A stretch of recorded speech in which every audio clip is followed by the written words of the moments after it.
I was watching a video by T.D. Jakes. If I call some of the preachers I used to listen to as a young man, some of you don't know them. But I was watching a video by T.D. Jakes. And in that meeting, it was his wife that they brought up to introduce him before he starts preaching. I never forget it. Never.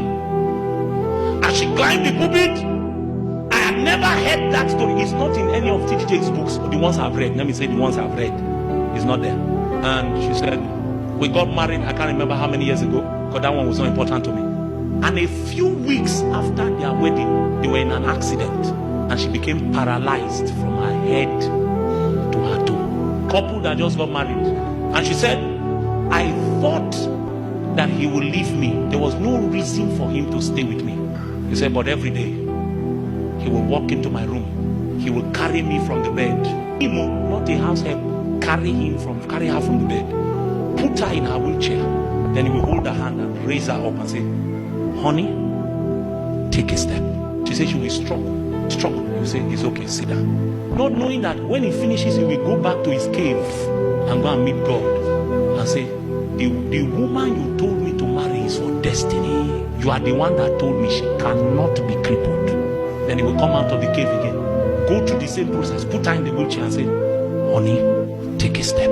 She said that every time after he leaves, she will cry on the bed, begging God to take her life, because she saw the way his heart was burning for her to walk, and she feared that she will never walk again. She said one day, after about 2 months, he came. He said, take a step, and she found that strength entered her leg, and she took one step. He didn't ask her for another. He said, that's enough.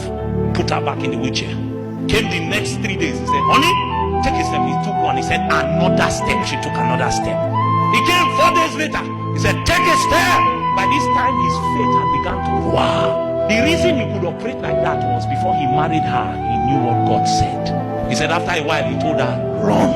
Then she raised her head on the pulpit. She said, that is the man I introduced you to you tonight. All he will tell you tonight is take a step. And whatever he tells you, my God will bring it to pass. I've never seen T.D. Jakes like that. He cried. He could not preach. He cried. Now we want to marry because the woman has a big bust or a big backside. So if you like her, just go and tell her. If you like him, my brother and my sister, your marriage, it might succeed in this realm. When we die, we will know those who truly lived. You may hate the preacher and call him names. I've told you, posterity will prove that I did not lie.